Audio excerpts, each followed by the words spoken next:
The only thing my husband Joseph asked of me as he said goodbye was, "Please, do not go to the cabin, Eleanor, promise me." He squeezed my hand with the last vestiges of strength he had left, his eyes pleading. I promised him.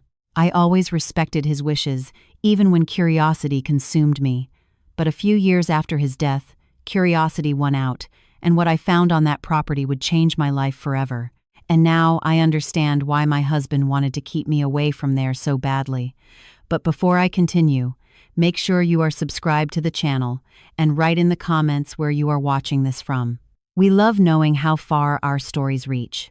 17 years of marriage to Joseph ended in a hospital bed after a massive stroke that no one could have predicted. At 58, I found myself a widow with a daughter in college and a feeling of emptiness that seemed endless. While sorting through his things, I discovered there was much more to my husband than I knew. It was an ordinary Tuesday when his attorney, Mr. Harrison, called me to his office. 2 months had already passed since the funeral. Life was continuing its cruel course of normality, while I was still trying to understand how to breathe without Joseph nearby. "Mrs. Vance, there is something I must deliver to you." Mr. Harrison slid a small box and an envelope across his polished mahogany desk. Joseph left specific instructions that this was only to be delivered after his passing. The box contained an antique key, heavy, with a metal keychain shaped like a leaf. The envelope had my name in Joseph's unmistakable handwriting. "What key is this?" I asked, turning it over in my fingers. "For a property in Aspen, Colorado. Your husband bought it approximately 4 years ago but left explicit instructions that you were only to learn of it after his death." My heart raced. Joseph didn't own other properties besides our house in the suburbs. He never mentioned a cabin. And most importantly, why make me promise never to go there only to later reveal its existence? "It's called Eagle's Rest," the lawyer continued. Apparently, it was the house where Joseph spent part of his childhood. He reacquired it after many years, although it had changed hands several times. "Wait, this doesn't make sense," I interrupted him. Joseph always avoided talking about his childhood. When he mentioned Aspen, he would get tense and change the subject. Why would he buy a house there? Mr. Harrison adjusted his glasses. "I couldn't say, ma'am, but there is another important detail. The property has become extremely valuable in the last 2 years." "How so?" "A major developer is building a luxury resort in the area. The land of your husband's property ended up being strategically located. They have already made several multi-million-dollar offers for the house." My head was spinning. Joseph had never been rich. We lived comfortably on his engineer's salary and mine as a university professor, but nothing that would allow buying a second home, especially in Aspen. And why keep it a secret? With trembling fingers, I opened the envelope. "My dearest Eleanor, if you are reading this, it is because I left sooner than I expected. Forgive me for all the secrets I kept. The house is yours now. In the last 4 years, I transformed that gloomy place of my childhood into something I hope you consider beautiful. I know I made you promise never to go there. I am undoing that promise now. In fact, I ask that you go just once before deciding what to do with the property. In the study of the house, you will find my laptop. The password is the date of our first meeting, followed by hope, the word you taught me to feel again. I love you more than I could ever express, Joseph." I pressed the letter against my chest, tears blurring my vision. Even after departing, Joseph still had the power to surprise me. "I need to see this place," I said. "There is a complication," Mr. Harrison interrupted. "Joseph's family is contesting the will. His brother Richard claims that Joseph was not mentally competent when he bought the property." "That is absurd. My husband was the most lucid and centered person I have ever known. Even so, they have filed legal motions. Considering the current value of the property, this could turn into a complicated battle." I put the key in my pocket, a sudden determination taking over me. "I'm going to Aspen today." 2 days later, after a hurried drive through the Rocky Mountains, I parked in front of a carved wooden gate with the name Eagle's Rest in wrought iron. My heart beat forcefully as I turned the key in the lock. The gate opened with a soft creak, revealing a property much more impressive than I had imagined. It wasn't just a cabin. It was a mansion of stone and timber, surrounded by impeccably manicured gardens and ancient pine trees. A stone path wound through perfect lawns to the main entrance. Everything looked new or recently renovated. Nothing there suggested the traumatic childhood Joseph resisted discussing. This place had been transformed with love and dedication. My husband's hands were in every detail, even though I never knew of its existence until now. My hands shook as I put the key in the front door. The lock turned with a satisfying click, and I entered the secret world of the man with whom I shared almost 2 decades of life. What I saw inside made me grab the doorframe to stay upright. The entrance opened into a spacious living room with a vaulted ceiling and a stone fireplace. But it wasn't the architecture that left me breathless, but the paintings.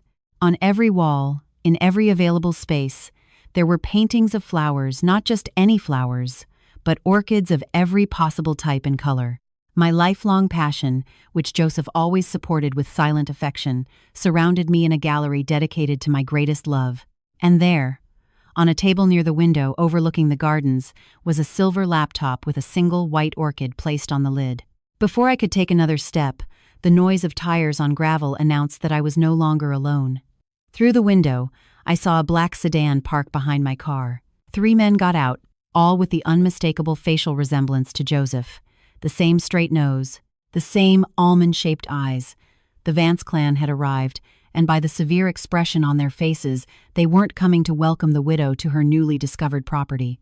The men approached with the confidence of those who feel they own the place. Quickly, I locked the front door, my heart racing. I watched through the side window as they stopped on the porch, whispering among themselves before the oldest, a graying version of Joseph, knocked forcefully. "Mrs. Vance, we know you're in there. We need to talk." His voice had the same inflection as Joseph's when he got nervous. I remained silent, backing away from the door. Joseph's vague warnings about his family were always emphatic. Now, facing them, my instinct screamed caution. The knock came again, more insistent. "Eleanor, I am Richard Vance, Joseph's older brother. These are my brothers, Philip and George. We are here for the property." Of course they were. Not for Joseph, nor to meet the woman their brother loved for 17 years.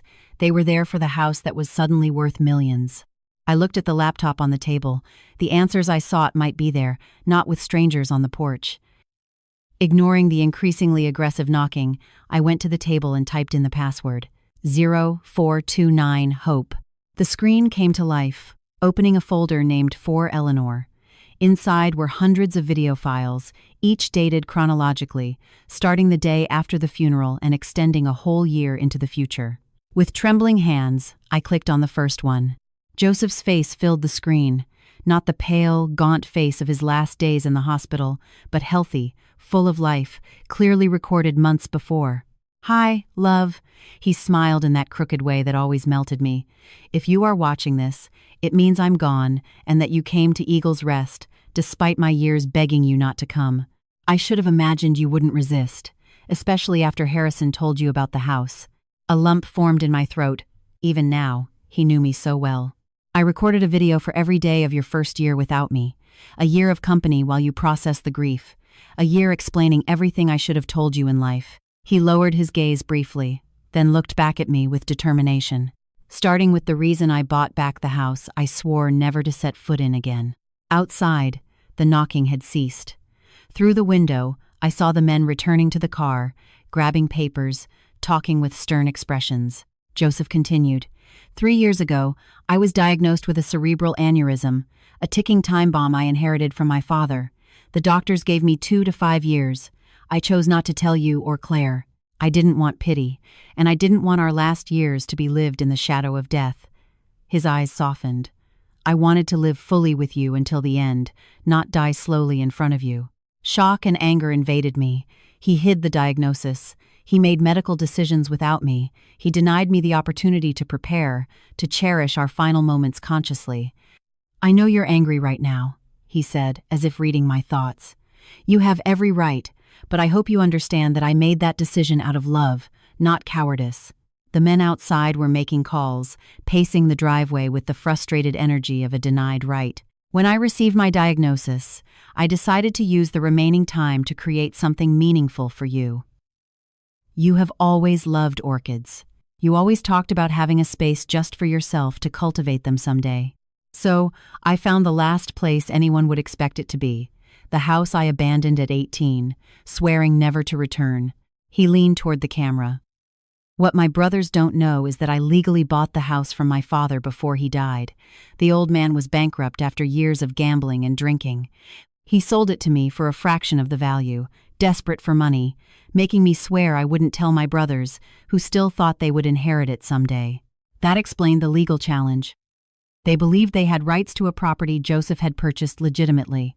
The house was in ruins when I bought it, Eleanor, just like in my childhood, but this time I had the resources to transform it. Every business trip in the last 4 years, I was here overseeing renovations, building something for you. Outside, the brothers were approaching the door again. This time, Richard was holding a document against the window for me to see some kind of court order. My brothers will come for it, Joseph continued in the video, his expression hardening. They never wanted the house until last year when the developer started the resort project. Suddenly, the worthless property they mocked me for buying became a gold mine. They will try anything to take it from you. One of the brothers was on the phone again, his expression triumphant as he hung up. In the bottom drawer of this desk, there is a blue folder with all the legal documents you need. The house is unquestionably yours. I made sure of that. Joseph's face softened. But Eleanor, whether you keep it or sell it, is entirely your choice. I built this place for you, filled it with beauty for you, but I don't want it to become a burden. A sheriff's patrol car was coming up the driveway. The brothers watched its approach with satisfied expressions. One last thing, Joseph said. In the greenhouse behind the house, you will find the collection of rare orchids I spent years cultivating. The staff I hired will continue to take care of them, whether you are here or not. They are my last gift to you, along with the means to appreciate them. The video ended, freezing on Joseph's smiling face, while the knocking on the door resumed, more authoritative. Mrs. Vance? Sheriff's Department. We need you to open the door, please. With a deep sigh, I closed the laptop, took the blue folder from the drawer, and went to face whatever came next. As I reached for the doorknob, my cell phone rang. Claire, our daughter, calling from the university. I hesitated, then answered. Claire, this isn't a good time. Mom. Her voice was tense with irritation. Why didn't you tell me about Dad's house or the developer's proposal? My uncles just called me offering a fair deal if I helped them contest the will. What the hell is going on? So, they had already contacted my daughter. Perception ignited something protective and fierce inside me. They weren't just coming for me. They were trying to manipulate my grieving daughter. I'll explain everything later, I promised, watching the deputy talk to the brothers. But Claire, don't sign anything. Don't agree to anything. Those men are not our friends. Mom, if there's money involved— This isn't about money, I interrupted her, surprising myself with the firmness in my voice. It's about what your father wanted. Please, trust me. After a moment of silence, she sighed. Okay, but call me as soon as you can. I hung up and opened the door to face a young deputy flanked by the 3 Vances, whose expressions ranged from smug to openly hostile. Mrs. Vance, I'm Deputy Miller. These gentlemen have a court order requesting an inspection of the property as part of an ongoing estate dispute. I smiled calmly, channeling the strength Joseph always admired in me. Of course, Deputy. But first, I think you should see this. I handed him the blue folder containing Joseph's documentation. My husband anticipated exactly this situation. Richard stepped forward with a dismissive gesture. Family disputes are complicated, Deputy. My sister-in-law is understandably emotional and confused. Actually, I interrupted him calmly, I am neither emotional nor confused. I am a widow on a property that legally belongs to me, facing 3 strangers who happen to share my late husband's DNA. I turned to the officer. And I would appreciate it if you reviewed these documents before allowing anyone to enter my property. The deputy took the folder, his expression neutral, as he began to examine the contents. The Vance brothers exchanged looks, their confidence visibly wavering. I thought of Joseph's video, the secret he kept to spare Claire and me unnecessary suffering, and the magnificent gift he created in his final years. Whatever game his brothers were playing, I was determined not to lose the last tangible expression of my husband's love without a fight. The deputy looked up from the documents. His expression changed. These seem to be in order, ma'am. A clear deed transfer, notarized affidavits, certified bank records of the original purchase. He turned to the brothers. Gentlemen, I see no reason to force an inspection today. This appears to be a matter for the civil courts. Richard's face turned red with anger. This is absurd. That woman has no right. That woman, I interrupted calmly, is Joseph Vance's wife, and I have every right to be here. As the brothers reluctantly retreated toward their car, followed by the apologetic deputy, I felt a strange mixture of loss and discovery. The husband I thought I knew completely had kept secrets, some painful, others of breathtaking beauty. Now I faced a choice: retreat to the safety of my old life, or dive completely into this unexpected legacy and the battle that accompanied it. I closed the door, returned to the table, and reopened the laptop. Tomorrow's video awaited me, and with it, more pieces of the man I loved and was only now beginning to fully understand. Outside, the Vance brothers might have lost this skirmish, but their expressions as they left made one thing clear: the war for Eagle's Rest had only just begun. I spent that night in Joseph's house, or rather, our house, surrounded by the evidence of his secret labor of love. Sleep evaded me completely, my mind buzzing with revelations: the fatal illness he hid, the transformed house, his brother's determination to claim it, and the hundreds of video messages waiting for me on the laptop. At dawn, I explored the property properly for the first time. The main house was a masterpiece of renovation, blending original rustic elements with modern comfort.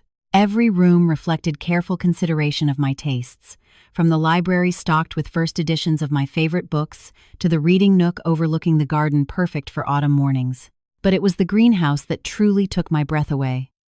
As promised in Joseph's video, a stunning collection of rare orchids occupied the glass-enclosed space. Some were so rare I had only seen them in specialized books. A blue Cattleya walkeriana, almost impossible to find, bloomed proudly as the queen of the place. "Good morning, ma'am." The voice startled me. A middle-aged woman appeared from among the plants holding a mister. "I'm Teresa. Your husband hired me to take care of the orchids." "Eleanor Vance," I replied, extending my hand, though I suspect she already knew. She smiled kindly. "Mr. Joseph spoke of you often during his visits. He said you had a special touch with plants that he never could quite master. Did you know my husband well?" Teresa hesitated. "As well as he allowed anyone to know him, I suppose. He was here at least once a month for the last 4 years, overseeing everything personally." That sounded like Joseph. Methodical, attentive to details, always preferring to do things himself rather than delegate. "The blue Cattleya over there," Teresa continued, pointing to the orchid I had admired. "He spent almost 2 years looking for it. He said it reminded him of one you saw once at an exhibition and never forgot." My heart clenched. The orchid show at the New York Botanical Garden, 10 years ago. I had commented on that flower only once, and Joseph remembered. "Did he ever mention anything about his health?" I asked hesitantly. A shadow crossed Teresa's face.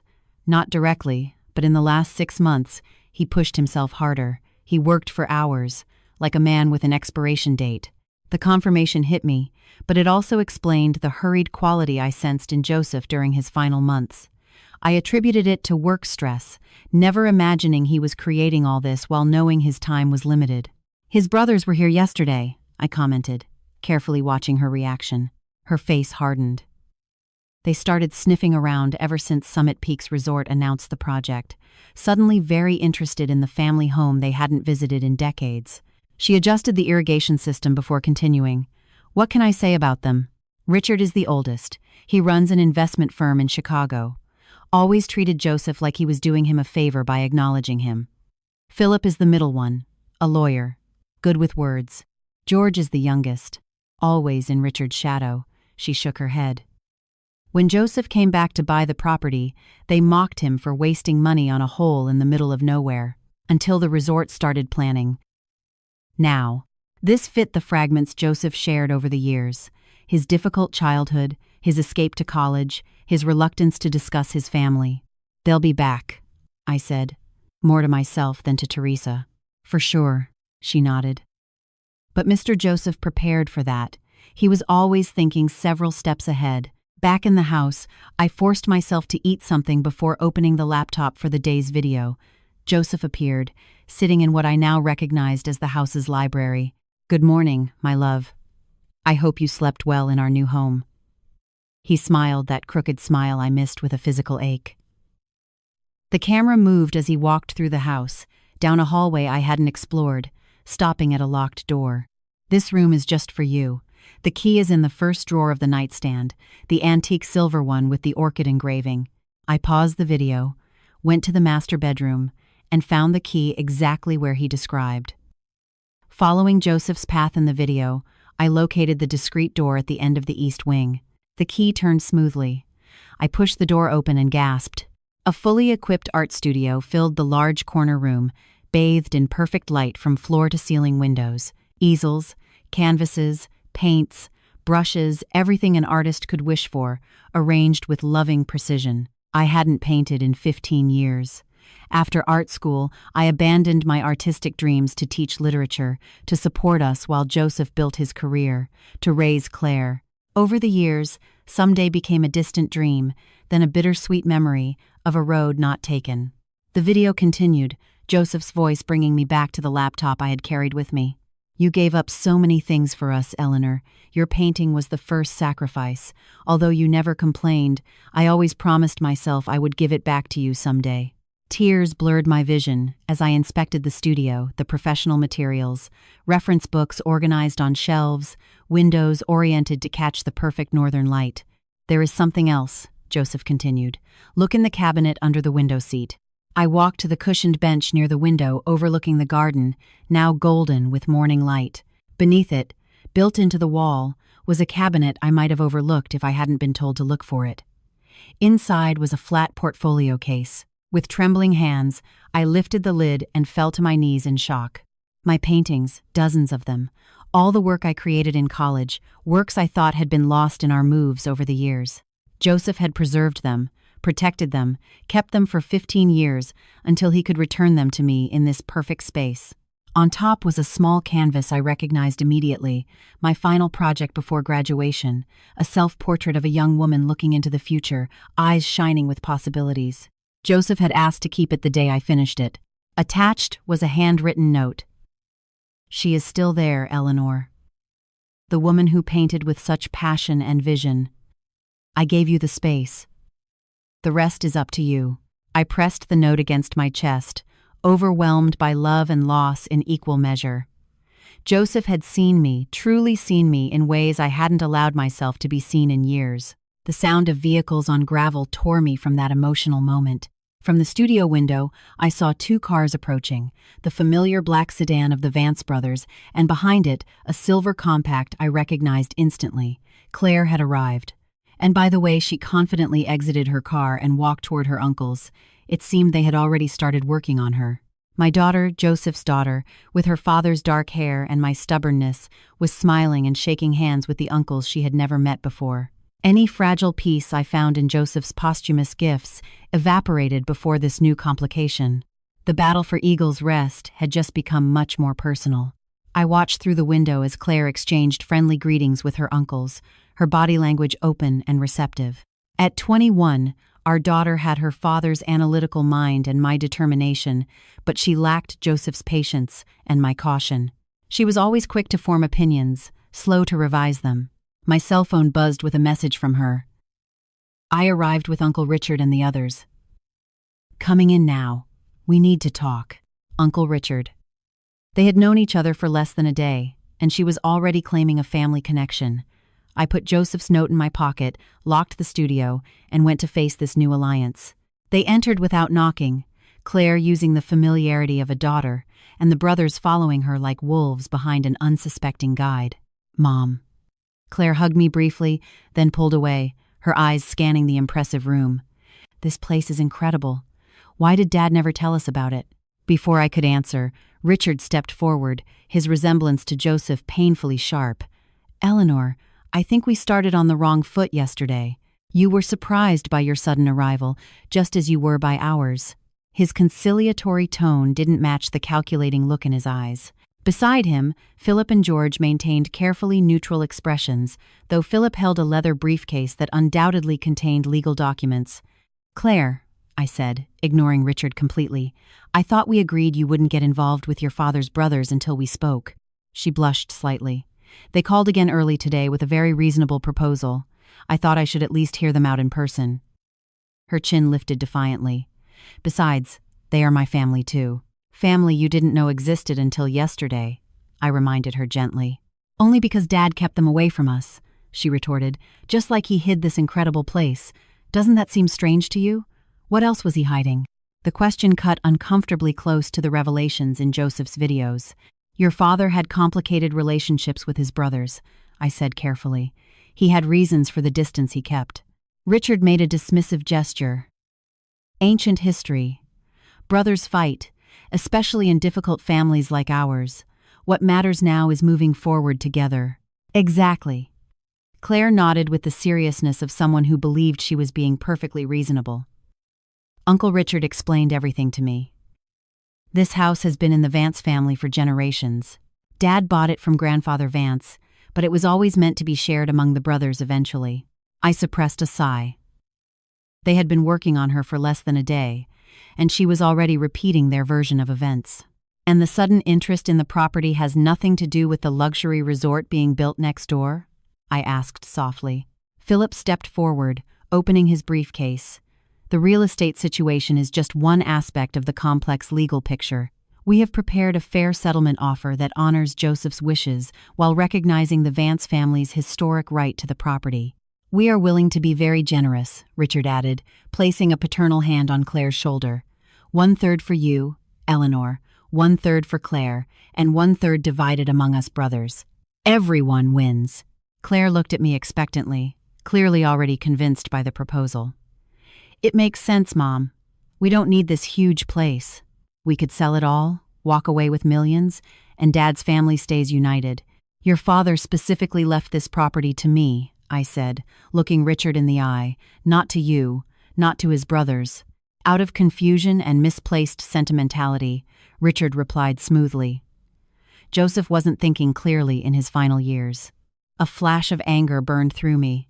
My husband was perfectly lucid until the day he died. Then why so much secrecy?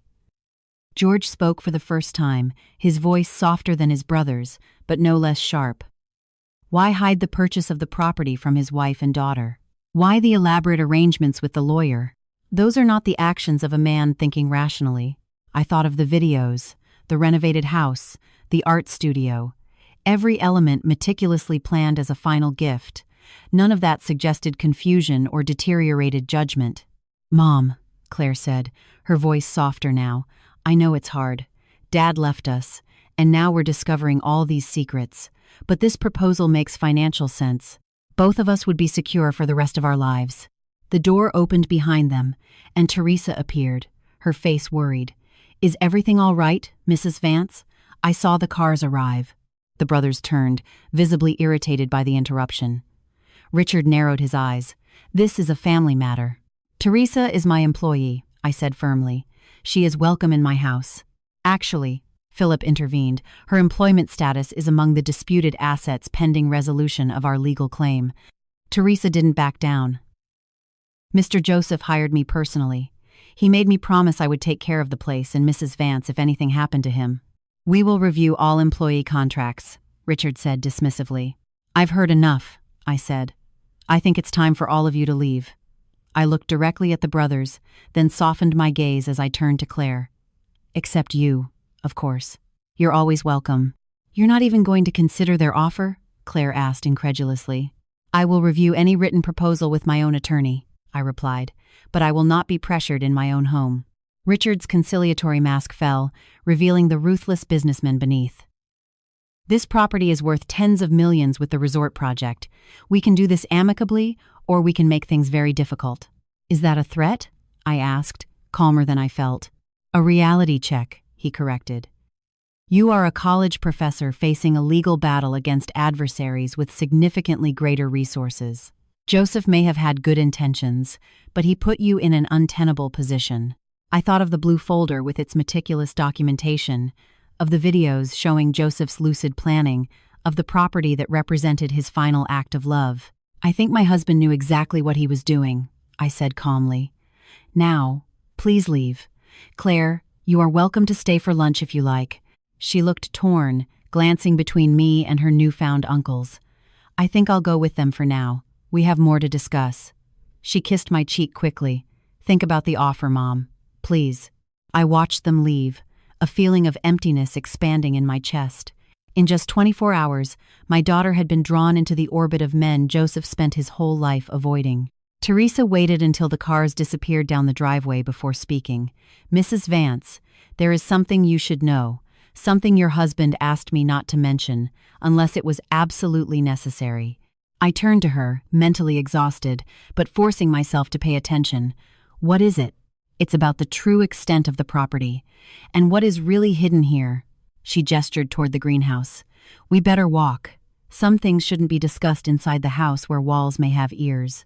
As I followed her through the garden, the morning sun illuminated the beautiful property my husband had created in secret. Whatever revelation awaited me, I was sure of one thing. Joseph had anticipated this battle, perhaps even Claire's vulnerability to his brother's manipulation. The question was whether he had prepared me enough to win a fight I never knew was coming. Teresa led me past the main greenhouse to a tool shed I hadn't yet explored. Unlike the perfectly renovated structures on the rest of the property, this building maintained its original rustic appearance, deliberately unimproved to look unimportant. "Your husband was a careful man," Teresa said, showing an old iron key. "After his brother's first visit last year, he became even more cautious." "They visited before?" "Joseph never mentioned that." Teresa nodded gravely. "They showed up unannounced as soon as they heard about the resort project. Your husband was here overseeing the construction of the art studio." They didn't recognize him at first. He had let his beard grow during treatment. The casual mention of Joseph's treatment hit me like a wave of renewed pain. While I naively taught literature classes, my husband was here, sick, creating this sanctuary while defending himself from his predatory brothers. What happened?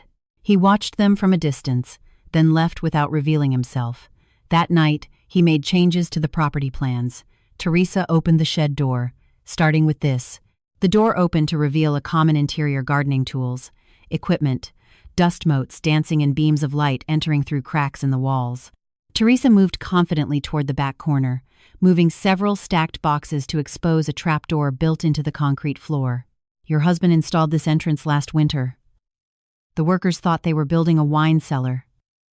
She pulled the heavy door up, revealing a sturdy staircase descending into darkness. "After you." Curiosity, overcoming apprehension, I followed Teresa down the stairs. At the bottom, she flipped a switch, and lights flickered on, revealing a concrete tunnel stretching before us. "What is this place?" "Your husband called it the vault. I call it genius." The tunnel stretched for about 30 yards before opening into a large room filled with filing cabinets, a desk with computer equipment, and walls covered with maps and documents. "Welcome to Joseph's war room," Teresa said with a touch of pride. Everything he collected on his brothers, their businesses, and the true value of Eagle's Rest. I approached the nearest wall, where a detailed map showed not only the property but the surroundings for miles. Red markings indicated the locations of the resort project with handwritten notes on values, construction phases, and real estate impact. "I don't understand," I said, turning to Teresa. "Joseph knew about the resort project." "No. At first, he bought this place to renovate it for you, pure and simple. But about 2 years ago, when Summit Peaks Resort began preliminary studies, he hired a real estate consultant to assess the impact on the property." Teresa pointed to the map. "They discovered something the developer was trying to keep secret until all land purchases were finalized. The complete project is 3 times larger than they publicly announced." I studied the map more carefully, noting how the markings extended far beyond the area the press had reported. "Phase 2 of the resort will include a golf course that will need part of the neighboring property to ours," Teresa continued. "They have already bought almost all the necessary land. Except Eagle's Rest," I concluded, starting to understand. "Your husband verified with 3 independent specialists. The strategic position of this property can completely block the planned expansion. Without it, the project loses half its projected value. So, the property is even more valuable than his brothers imagine. Exponentially. But that's not all." Teresa moved to a file cabinet, pulling out a thick folder. Joseph documented decades of questionable business practices by the 3 brothers. Tax evasion, insider trading, misappropriation of client funds. Enough evidence to ruin them professionally if it came to light. I leafed through the meticulous documentation, recognizing Joseph's exhaustive approach to problem solving: printouts of emails, financial records, affidavits from former employees. He had built an airtight case against his brothers. Why would he collect all this? Protection. Teresa sat at the desk, gesturing for me to take the other chair. He knew they would come for the house as soon as he was gone. He wanted you to have ammunition. I thought of Richard's smug confidence, Philip's legal maneuvers, their quick work to conquer Claire. He anticipated it all. Not everything, Teresa said calmly. He didn't expect them to get to his daughter so quickly. The memory of Claire's apparent betrayal stung. They are manipulating her with half-truths and promises of wealth, and playing on her grief. Teresa nodded. She lost her father. Suddenly, they are offering a connection to him through blood and shared history, a powerful attraction for a grieving young woman. She was right. Claire was always Daddy's girl, sharing Joseph's analytical mind and love for puzzles. His death left her adrift, vulnerable to anyone offering a connection to him. What do I do now? I asked, almost to myself. That depends on what you want, Teresa replied. You could sell it all and walk away rich, but perhaps forever estranged from your daughter.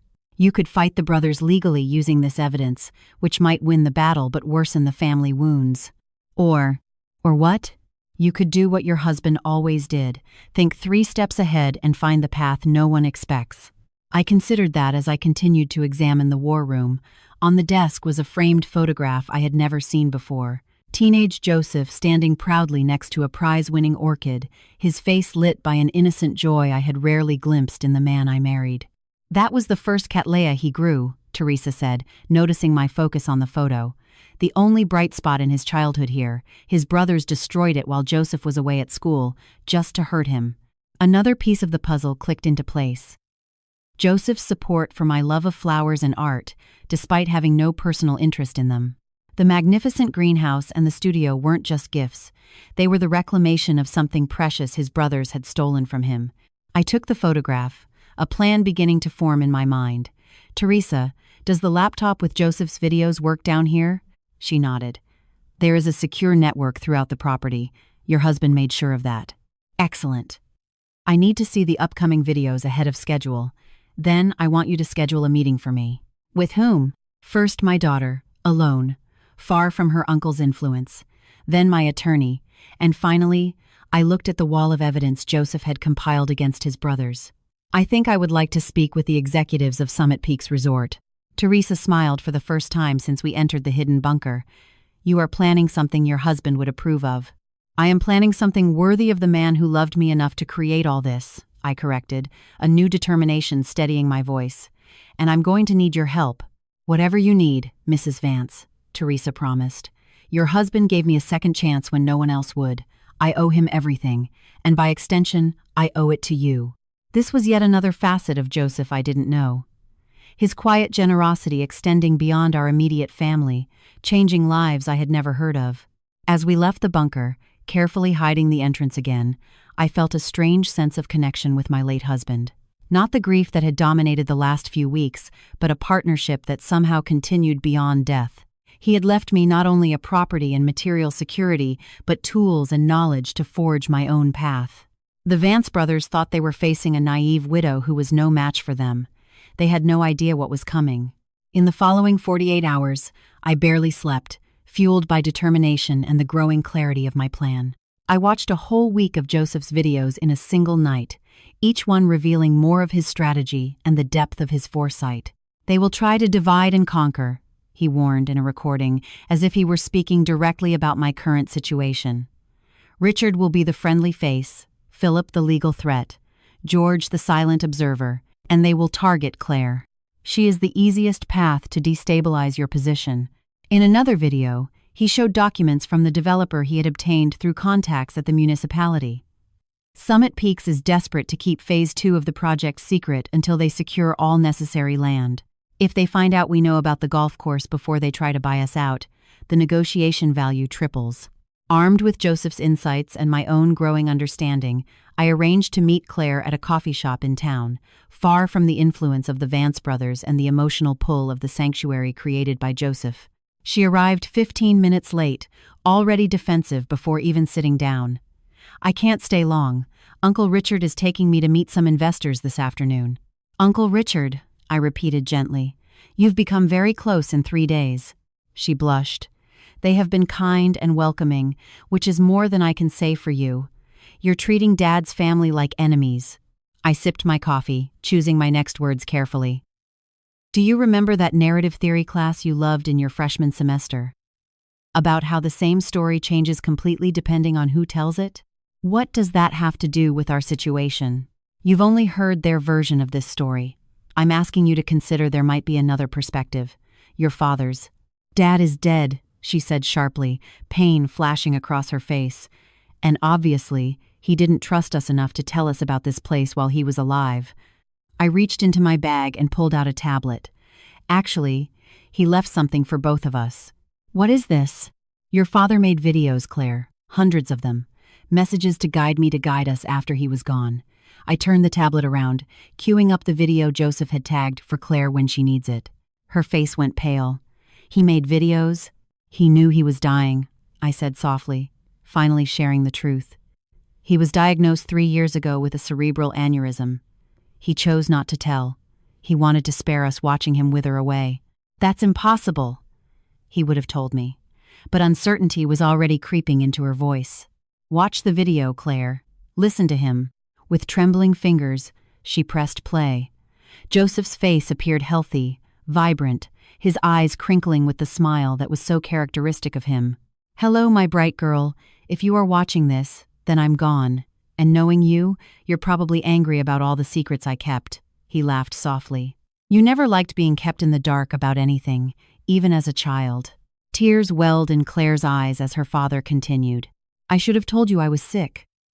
I should have given you time to prepare, to ask all those questions you are so good at asking, but I was selfish.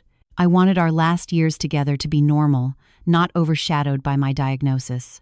I hope someday you forgive me for that choice. Joseph leaned into the camera. But there is something else you need to know, something about my brothers that I never shared with you. Our estrangement wasn't some petty family squabble, Claire. They defrauded my share of the inheritance when I was 19.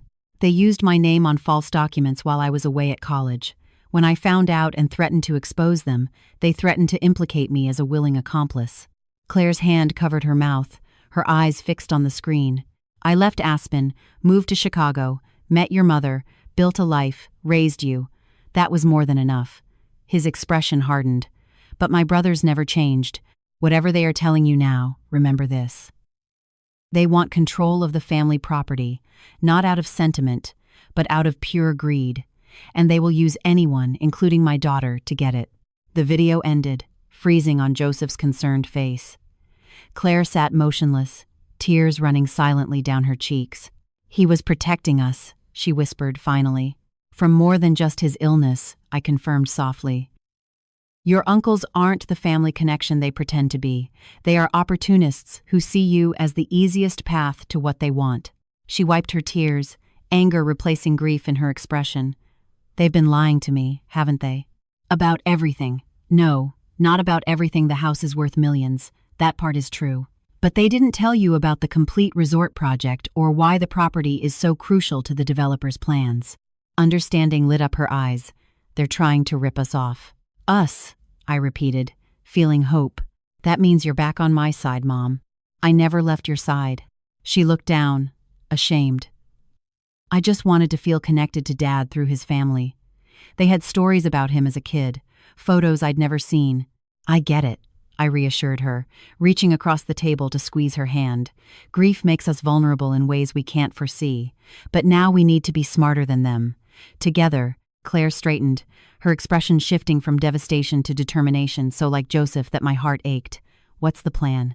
I smiled, feeling the first real sense of confidence since this ordeal began. First, we meet with my attorney tonight. Not the family lawyer your uncles want to use, but someone recommended by Mr. Harrison. Then tomorrow, we have an appointment with Summit Peaks Resort, because knowledge is power. And now we know something your uncles don't know. Exactly how much the property is really worth to the developer. I showed her the documents from Joseph's war room. They think they are dealing with an uninformed widow and a naive niece. It's time to show them exactly who they are facing. For the first time since Joseph's death, Claire laughed, a sound of genuine amusement. Dad always said you were the smartest person he ever met.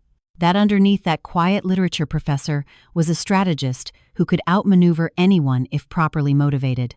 He really said that? I asked, surprised. All the time. She smiled, wiping away the last tears. He also said the biggest mistake anyone could make was underestimating Eleanor Vance. As we left the coffee shop together, I felt a shift in the dynamic of this battle. The Vance brothers had unintentionally united us instead of dividing us. They had no idea that their apparent initial success with Claire had only set the stage for their final defeat. Later that night, with Claire by my side, I presented my full plan to the attorney Joseph had recommended for this exact scenario.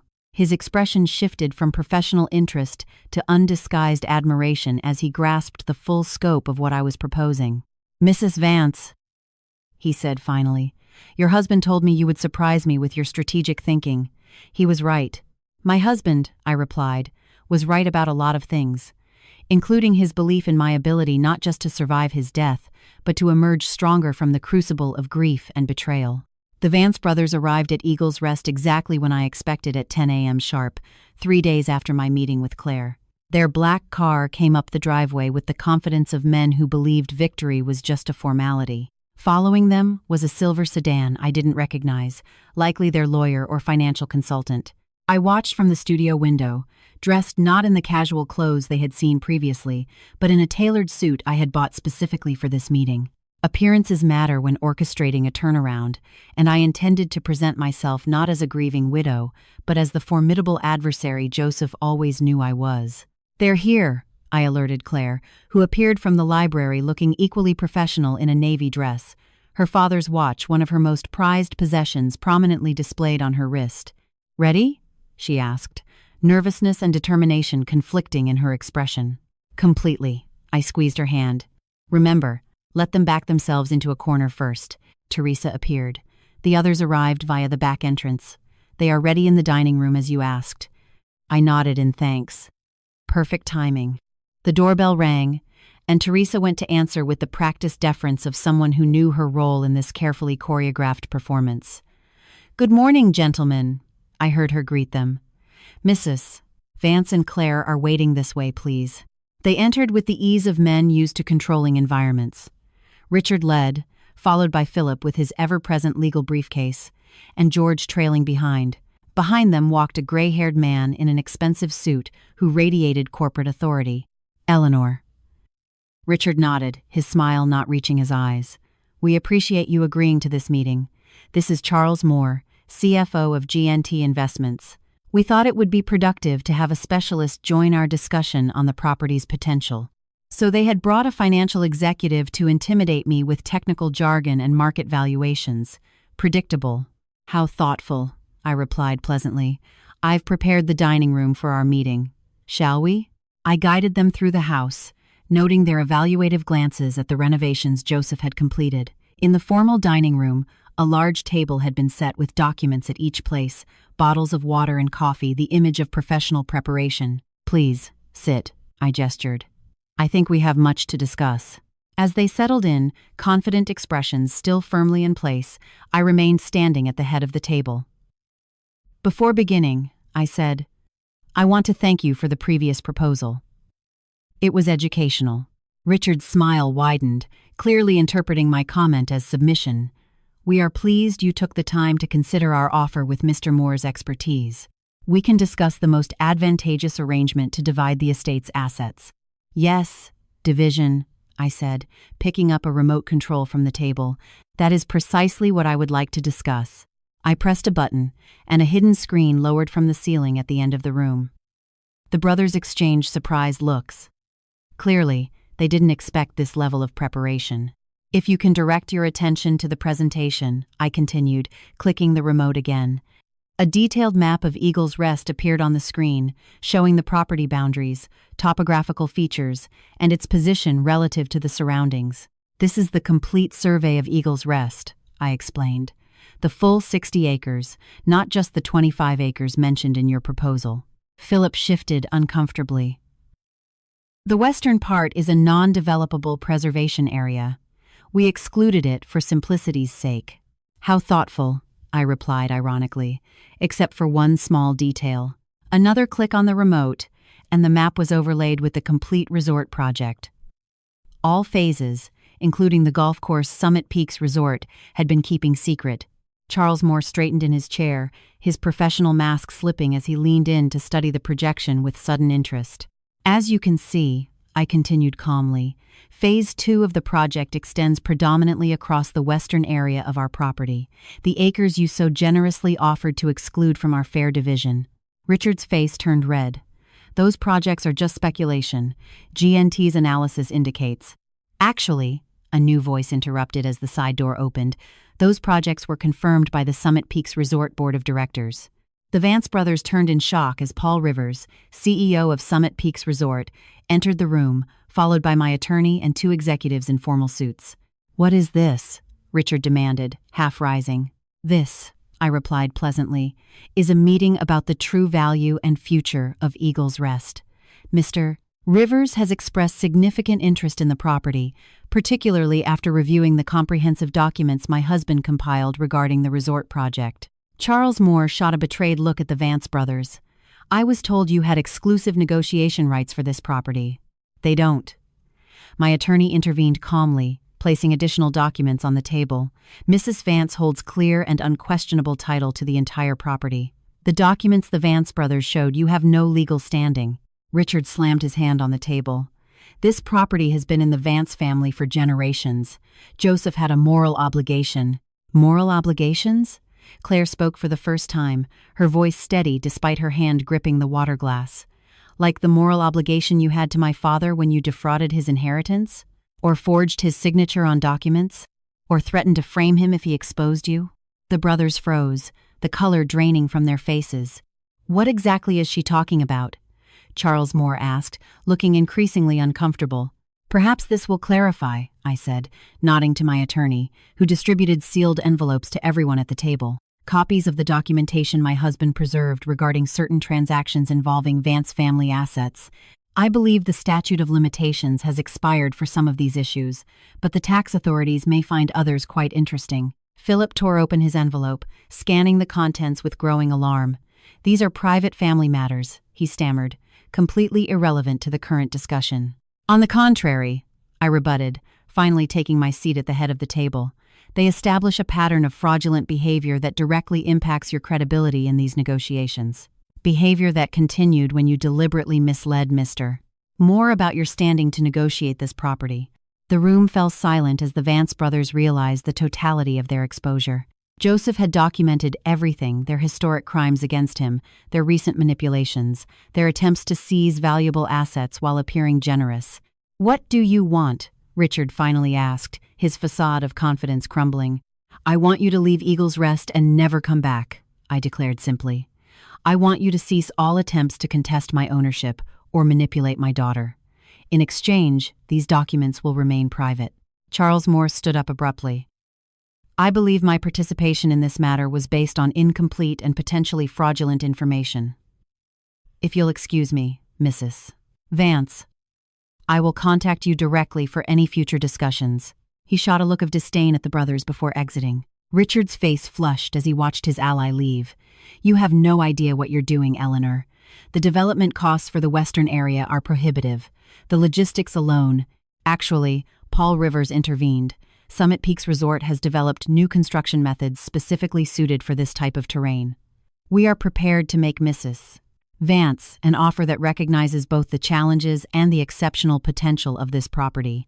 As the meeting continued to transform from the power grab planned by the Vance brothers into my carefully orchestrated counteroffensive, I caught Claire's eye across the table. Her slight smile conveyed everything: pride, vindication, and the bittersweet recognition that Joseph had prepared us for this moment, even from beyond the grave. When the Vance brothers left 2 hours later defeated, exposed, and legally bound by the agreement my attorney had prepared in advance, the future of Eagle's Rest was secured exactly as Joseph had envisioned. Not divided among greedy relatives, not sold to the highest bidder, but preserved as a legacy for the family he had chosen and loved, Claire and me. As their vehicles disappeared down the driveway, Teresa appeared at my side. "Your husband would be proud," she said calmly. "You outsmarted them exactly as he believed you would." I watched the dust settle on the road, a strange mix of emotions invading me. Triumph mixed with grief, strength emerging from vulnerability. "We're not done yet," I replied, thinking of the videos still waiting on Joseph's laptop and the future stretching before us. This was just the first battle, but it was a battle we won decisively, using the weapons Joseph had meticulously prepared and the strength he always saw in me, even when I couldn't see it in myself. The weeks following the defeat of the Vance brothers passed in a blur of practical matters. Documents finalizing our settlement, meetings with Summit Peaks Resort to structure a mutually beneficial deal that would preserve the most sensitive parts of the property, and a careful inventory of everything Joseph had created at Eagle's Rest. Claire stayed with me during that period, her initial resentment over her father's secrets transforming into appreciation for his foresight. We established a routine of watching his daily videos together every morning, both finding comfort and guidance in his posthumous presence. "Did you have any idea?" Claire asked one evening as we sat on the porch watching the sunset over the Rockies. "Any suspicion that Dad was sick or planning all this?" I considered the question carefully, searching my memories for missed signs. There were small things that make sense in hindsight. His insistence on updating our legal documents 3 years ago. The way he sometimes looked at us during dinner, almost memorizing our faces. His sudden interest in photographing everyday moments. "I thought he was just going through a midlife appreciation phase," Claire said, smiling sadly. "In a way he was. Just not for the reasons we imagined." I sipped my tea, reflecting. The biggest change was how he stopped putting personal things off. Your father was always a someday person for personal matters. Someday we'd take that trip to Europe. Someday he'd learn photography. Someday we'd renovate the kitchen. Then, suddenly, he started doing things instead of just talking about them. Claire nodded. "Creating something lasting." "Exactly." I attributed it to him finally feeling secure enough to pursue some dreams. I shook my head, still adjusting to the magnitude of what he had hidden. I never imagined he was racing against time, creating a legacy because he knew he wouldn't be here to see it flourish. The executives at Summit Peaks Resort were surprised when I described my conditions for access to the property. Instead of selling it all for a lump sum, as most owners would, I insisted on an agreement that prioritized environmental preservation, established strict limits for development, and guaranteed that the greenhouse and art studio remained intact. "Mrs. Vance," said the lead negotiator, "these terms are highly unusual in the industry." "Then perhaps the industry needs more unusual terms," I replied, channeling Joseph's quiet confidence. "This land is special. It can wait until we agree on responsible methods to develop it." To my surprise, Paul Rivers, the CEO, was intrigued rather than discouraged by my approach. "Your husband mentioned you graduated in literature and arts before becoming a professor," he observed. "He said you would insist on doing it the right way, not just the profitable way." Another piece of Joseph's planning revealed. He had established contacts with selected people in the industry, preparing the ground for negotiations he knew would happen after his death. A month after claiming my inheritance, I was in the art studio Joseph had created, sunlight streaming through the windows, illuminating a canvas on the easel. After more than a decade away from painting, I finally picked up the brush again, hesitant at first, then with growing confidence. Today's subject waited patiently in the greenhouse, visible through the studio windows. The rare blue orchid Joseph had found because he remembered a casual comment I made years ago.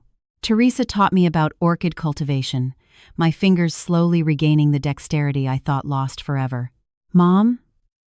Claire appeared in the doorway, laptop in hand. "Today's video is different. I think you should watch it alone." I put down my brush, curious. We had gotten used to watching Joseph's daily messages together. Different how? "It's marked specifically for day 30. He titled it, 'When Eleanor Starts Painting Again.'" She handed me the computer with a gentle smile. "He knew you would eventually come back to this." Alone in the studio, surrounded by the tools of a passion I was rediscovering, I opened the laptop and pressed play. Joseph appeared, sitting in this same room before the art supplies had been installed. The space was empty, except for the magnificent windows. "Hello, my love," he began, his smile warming me across time. "If you are watching this, you found your way back to art, back to the passion you put aside for our family all these years." I touched the screen gently, tears welling up. "I've been thinking a lot about legacy," he continued. "What we leave behind, what marks we make on the world. Most think of legacy in terms of children, or wealth, or achievements. But there is another kind of legacy, the enabling of possibilities in those we love." He gestured to the empty room around him. "This space isn't finished yet, but in my mind, I can see it complete, filled with light and color, and your creations. I imagine you in front of an easel, brush in hand, finally giving shape to the visions you have carried inside you for all these years." I looked at the portrait of the orchid on my easel, stunned by how closely it aligned with Joseph's imagination. "I structured everything to give you freedom, Eleanor," he continued. "Financial security through the resort deal, protection from my brother's interference, a beautiful space to create. But what you do with that freedom, that is your legacy to build, not mine to determine." He leaned into the camera, his expression intense. "The house, the greenhouse, the art studio, they aren't the inheritance. They are just the tools. The real inheritance is the possibility, the chance to become more fully yourself, without constraints." I paused the video, overwhelmed by the depth of his understanding. Joseph had known me better than I knew myself. He had seen the artist dormant but alive inside the professor and mother I had become. When I resumed the video, his expression had softened. "I have a request, although it is yours to accept or decline. In the closet behind this room, there is a large canvas I commissioned before the diagnosis. It is blank, waiting. When you are ready, truly ready, I hope you create something for it. Something that captures not just what you see, but what you feel about this place that brought me back to my origins and will carry you into your future." The video ended with his familiar farewell. "Until tomorrow, my love." I sat motionless for several minutes, processing his words. Then, moved by an impulse, I went to the storage closet and found exactly what he had described. A massive blank canvas, custom-made for the main wall in the great room, the perfect size to create a centerpiece for the heart of the house. In the following weeks, as autumn painted the landscape in golden hues, I made countless sketches trying to capture the essence of Eagle's Rest and what it represented. None satisfied me until one morning, watching Claire tend to the orchids in the greenhouse, something clicked. The painting took shape gradually, not a traditional landscape, but a blend of real and metaphorical elements. The house, as it existed now, in the background, rendered with photographic precision. In the foreground, a series of translucent layers showing what had come before. The abandoned property Joseph bought, the family home of his childhood, and beneath all that, the ancient land that had witnessed generations come and go. Uniting these temporal layers were two figures, a woman and a young woman, their features barely suggested enough to represent journeys both specific and universal. Behind them, almost invisible unless you knew where to look, a third figure, a man with a blue orchid in his hands, offering it to the other two. When the painting was finally completed, Teresa helped me hang it in its designated spot in the great room. Claire stood back studying it, tears in her eyes. "It's Dad, isn't it? And us." She traced the paths of the figures with her finger in the air. The past, the present, and the future of this place. "Legacy," I said simply. "Not what is left behind, but what continues forward." That night, as I watched the sunset from the porch of what was now truly my home, I felt Joseph's presence not as a ghost or a memory, but as an ongoing partnership. He had given me not only a property and material security, but a structure for reinvention, the freedom to discover who Eleanor Vance could become when no longer limited by circumstance. The agreement with the resort would provide financial stability forever. The house would evolve according to our stewardship, and I would continue to bring beauty to the world through rediscovered talents, creating my own legacy alongside the one Joseph had prepared with such care. A few months later, I received an unexpected visit. The doorbell rang while I was working in the studio. Teresa appeared at the door with a cautious expression on her face. "Richard Vance is here." "Alone." My body tensed immediately. "Does he have legal papers?" "No. Not that I saw. He looks different, less arrogant." "Maybe. He said he would just like a few minutes of your time."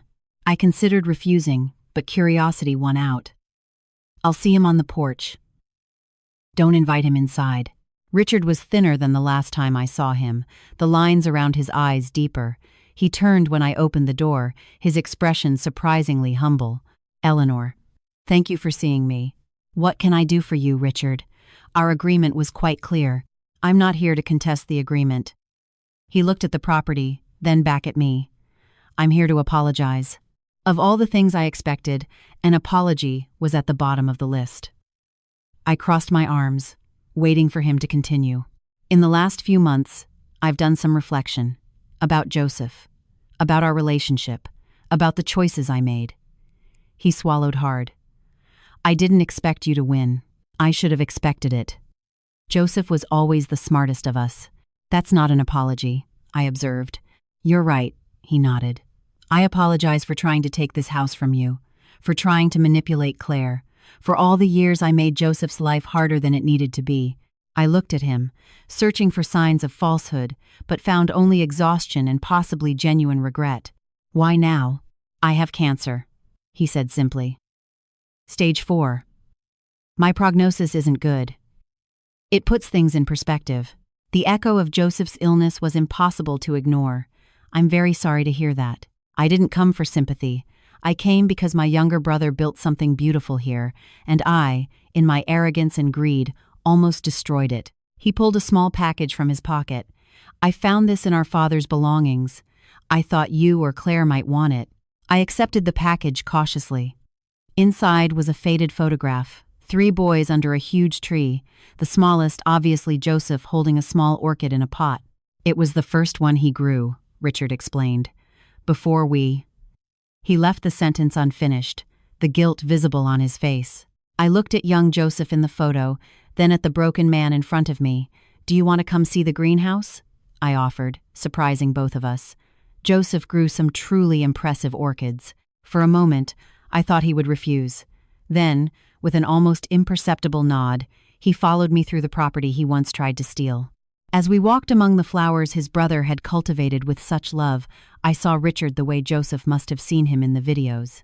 Not a villain to be defeated, but a man tormented by choices he couldn't undo. Forgiveness wouldn't erase the past or change the future. But perhaps part of the legacy was also the capacity to choose compassion when revenge would be easier. I will never know if the ghost of regret that brought Richard to my door was genuine or just another calculated act. What I do know is that when he left, something at Eagle's Rest shifted subtly, as if a final chapter had closed. That night, I watched Joseph's last video. He smiled at me from the screen, his eyes full of a peace I never noticed when he was alive. "This is the end of our daily journey together, my love. A year of messages to guide you through the first months without me. But it is not the end of us." He paused, looking into the camera as if he could really see me. "We continue in the decisions you make, in the love we share with Claire, in the beauty you will create from here on out. The house I feared for so long is now yours to transform. The secret I kept has become your gift. The promise I asked you to make has become your liberation." He smiled one last time. "Never forget, Eleanor, you were always the true strength between us. Until we meet again, my love." The screen went dark, and in the silence that followed, I found not only loss, but also possibility. The house Joseph had asked me never to visit had become my home. The secrets he kept transformed into my strength, and the promise he had asked me to make, only to later release me from it, had become the path to my future. I stood up and walked toward the large painting in the living room, observing the layers of past, present, and future I had portrayed. Joseph had done more than leave me a property. He had given me the chance to rediscover myself. The house he feared had become the house he loved, and now it was mine to continue transforming, one day at a time. Now, if you enjoyed this story, click on this next video appearing on the screen, because in it, there's a story of betrayal and twists like you've never seen before.